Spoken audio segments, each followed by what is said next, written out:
How's it going, everybody? Today I'm doing my top 5 albums that I listened to this year. Basically what this means is I didn't listen to too many albums that came out this year. However, like a lot of people, I've listened to a lot of albums. Most of them didn't come out this year. So this list is just the top 5 albums that I listened to this year.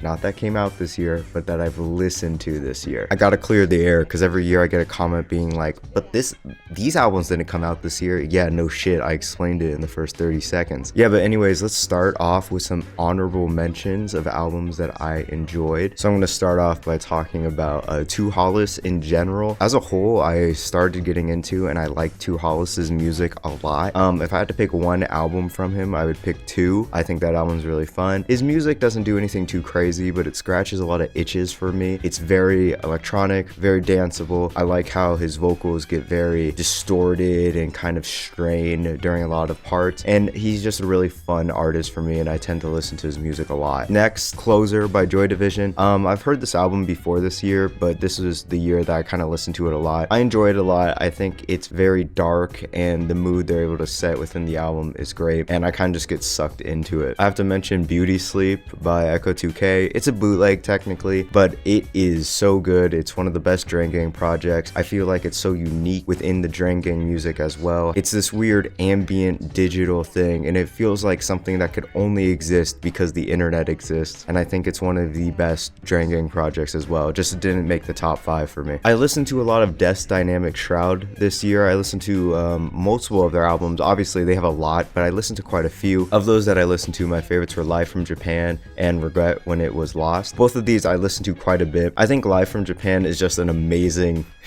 album. Every song in here is just absolutely beautiful, and the renditions of some songs on here compared to their album versions are also beautiful. TFTNK or whatever, the final song on here is an amazing closer to this live album / album, and I just found myself coming back to it a lot. Regret When It Was Lost I enjoy a lot as well. It's compared to other Death's Dynamic Shroud albums I listened to, it's slower, more contemplative, and sad as fuck, but I enjoy it a lot. Continuing with the vaporwave idea, I listened to Chuck Person's Echo Jams a lot this year. I absolutely love Echo Jams. I think it's a really fun album. It's not the most complex shit ever, but it's just a really good time for almost the entire length of the album, and I kind of don't see many faults with it. It's just a really fun time. I also listen to the All About Lily Choo Choo soundtrack a lot. I don't know exactly how you pronounce Choo Choo, but anyways, I watched the movie. Obviously this whole movie and soundtrack for the movie is pretty well known in the music nerd shit because of Parannoul and other people, but soundtrack's really good. Of course, the soundtrack is technically an album from the artist made up for the movie, so it's a bit complicated, but I really like the soundtrack. It's beautiful, melancholic, and it hits all the right notes for me personally. And my last honorable mention I'm going to bring up is the Fooly Cooly soundtrack. It's so fun, incredibly energetic, emotional as well. It feels like teen angst as an album, and I just absolutely love it. And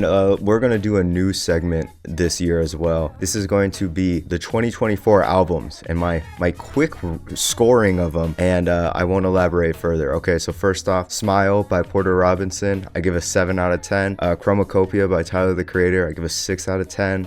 Quedeca Scrapyard, 8 out of 10. Imaginal Disc, or however you pronounce it, 8 out of 10 as well. Parannoul Sky 100, 9 out of 10. The New Sound by Georgie Greep, probably a 7. And yeah, that's it. Those are really the only albums that came out this year that I listened to. I'm not going to elaborate on the scores. Just know that all those scores, most of them are based off a single listen, so take them with a grain of salt. And now here, let's get into the top 5 albums that I listened to this year. And starting off, I have the End of Evangelion soundtrack for the movie The End of Evangelion. Now, I've rewatched Evangelion this year. I made multiple videos about that, but one thing that stuck with me even after I watched it is how much I listened to the soundtrack for The End of Evangelion. I think it's beautiful. The whole thing, it's a soundtrack that I actually listened to from start to finish multiple times. All throughout the year I would listen to it in its entirety, and I absolutely loved it. Obviously there's the beginning songs where it's kind of fit with the battle theme, where it's very militaristic, but then we move into these triumphant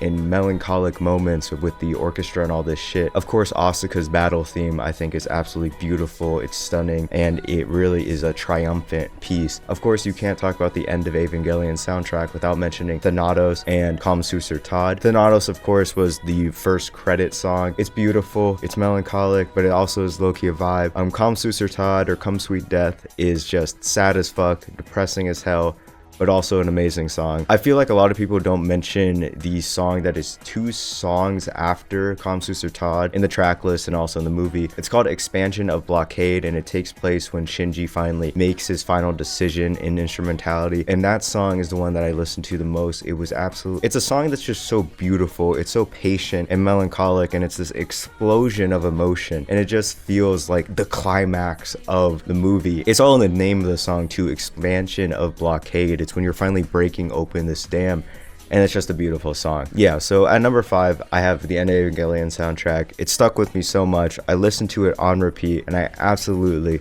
loved this soundtrack, and I think it's fantastic. Even as its own singular piece of work, if we completely ignore the movie it comes from, I think it's an amazing album, and I recommend everybody listen to it. At number 4, I have Perfect From Now On by Built to Spill. Now, this is an album that kind of crept on me a bit. I actually listened to it because I saw 108 Mics posted I think it was a tweet or something, and he had a topster, and in this, Perfect From Now On was one of his favorites. It was like one of the top, and obviously I've heard of Built to Spill. They're a very well-known indie rock group at this point, but I never actually listened to them, and I finally listened to Perfect From Now On, and I was surprised by how many kind of other elements. It wasn't very straightforward indie rock. I know they're from a similar era of Modest Mouse, so I was kind of expecting something like that, but it was very different. A lot of the songs on here felt much more expansive and larger than something like Modest Mouse would do. That's not to downplay Modest Mouse, it's just, you know, something to note. One thing that stuck with me with Perfect From Now On was the lyricism. I absolutely adore the lyricism on Perfect From Now On. It is amazing. It is honestly respectable and astonishing, the amount of self-loathing on this album. It is insane, the amount of self-loathing on Perfect From Now On. So many of the lyrics are just so much self-hate, and I feel like at the same time though, it's trying to the singer is trying to forgive himself at the same time and move on, and it just makes for a very personal and powerful album. And of course, the instrumentation is amazing with it. These songs are incredibly catchy. My favorite off this album is easily Velvet Waltz. I think that song is just incredibly beautiful. The lyrics, the way the vocals are, the way that song builds into this huge explosion, it's just amazing. I think Perfect From Now On is damn near perfect. It is just so emotional. I love the lyricism. I love the way the whole album builds. I feel like the long songs completely deserve their runtime, and everything about it just captivates me. I think it's so personal and so beautiful, and it also just sounds amazing. So yeah, that was number 4. Number 3, we're switching gears. Drain Gang, bitch. Number 4, I have Glue 2.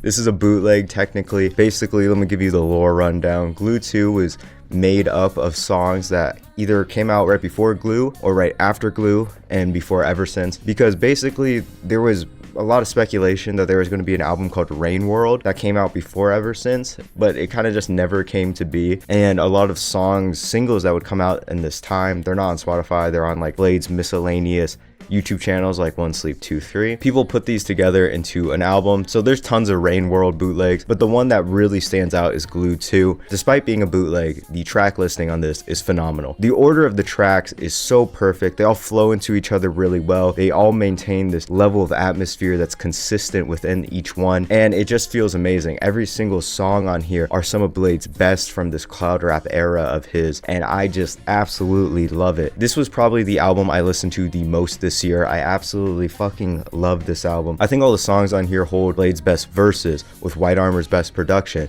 with the best features from Young Lean and Tyboy, and everything about this is super OG Drain Gang. You know, it's really, oh, she doesn't fuck with me, but I wear my Prada though, and that's like the entire thing. But it's just beautiful. It's melancholic as fuck, definitely cloud rap, and I have loved the shit out of it. I listened to this album so much this year, and I think it is my favorite Drain Gang album, even though it's not official. I think it's perfect. And number 2 this year, I have an album that I reviewed that I gave it 10, and that is going to be Feedbacker by Boris. words really can't describe how much of an amazing listening experience I had when I reviewed Feedbacker. Prior to listening to Feedbacker, I've never really had an album that when I listened to it, afterwards I was just in shock. A lot of the times when I think a lot of us listen to music, you listen to an album, it's just one after another, right? You listen to an album, and then you're like, okay, what do I want to listen to next? This is what I usually do as well. But when I listened to Feedbacker, I couldn't.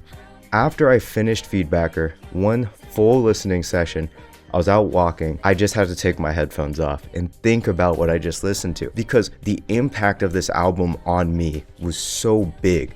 I think this album is just so perfect. When I think of reviewing an album, when I rate an album, most of the time I'm thinking, how does every single part of this album work together, form the full format of an album? Do some parts feel like they don't contribute as much? Do some parts feel like they're weaker than others? In Feedbacker, I feel like is such a perfect album because every single piece of this album reinforces another piece. If one section of this album was cut, if 1 minute of this album was cut, I don't think the rest would be nearly as strong. This album needs every single second of the music in it to make every single other part stronger. Now, this being said, I don't think it's for everybody. There's a harsh noise section. It's pretty loud. It can be a bit patient testing at some points, even though it's not that long.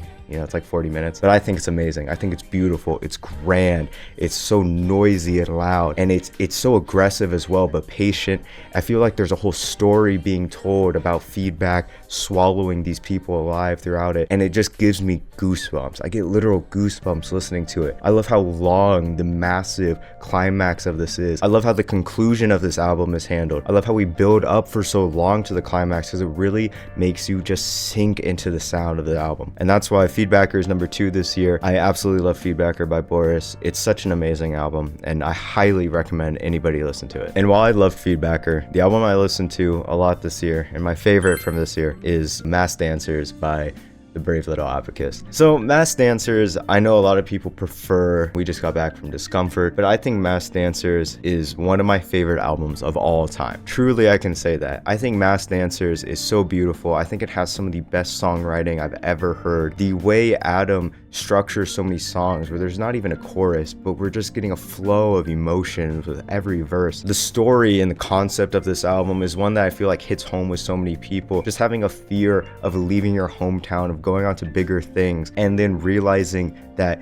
oh, the bigger world isn't really as big and as amazing as it seems, and I regret that, and I miss my home. And it just tackles the emotions that come with this so well, and in a way that feels so genuine and raw. I love Adam's vocals on here. I feel like they're so passionate, they're so raw, they're so filled with angst, and they just feel like how it feels to go outside and just want to scream to get all your emotions out. And that's how this album feels. I feel like the progression of this album is beautiful. The instrumentation feels really complicated. I wouldn't know though, I don't make music, but it feels complicated, it feels diverse, and I absolutely just love listening to it. And it pairs with Adam's raw, aggressive, and high emotional vocals so well. Now, I know a lot of people dislike the Akira sample track where it's just like,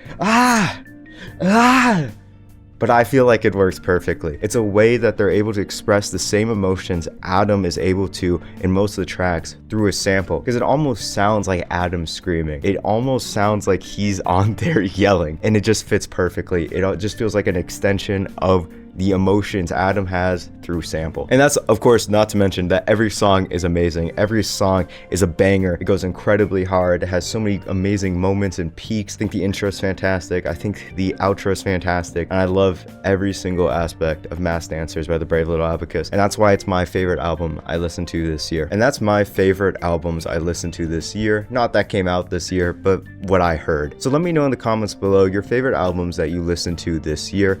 Of course, doesn't have to be from this year. Just what did you really like? What really spoke to you? What did you keep listening to time and time again throughout the year? Thank you guys for a really great year on this channel. I think this year was the one that I experienced the most growth. I managed to upload, I think, over 50 videos. Of course, in the second half of the year, I fell off low-key. I want to say thank you to everybody who supports my channel, and especially the patrons, of course, with Poppy John, I Pick Your Pocket, Sam Ray, and Fairy. I think. Anyways, thank you to the patrons, of course, but also thank you to any viewer who consistently watches my channel, watches my videos, comments, likes. I really appreciate it. It shows that the work I put in, people like. And in the future, going forward from this point, I hope to do more interesting videos. I know you kind of saw a peep of that with the Ween, the pod review. I want my reviews to be like that moving forward. I want my reviews to look like how I feel the music sounds in my head, if that makes sense. I want my reviews to be interesting. I want them to tell somewhat of a story. I want to make something cool. You feel me? I don't want to make something lame. Obviously something like this, like a top 5 video, they're not going to change. I'm just going to sit here and talk, but in the future reviews are going to be like that. But thank you for an amazing year on this channel. I hope you guys had a great year. I hope you have a good time celebrating whatever holiday you do at the end of the year. Again, tell me below what your favorite albums you listened to this year were. Thank you for watching. Wherever you are, have a good day, night, morning, and bye.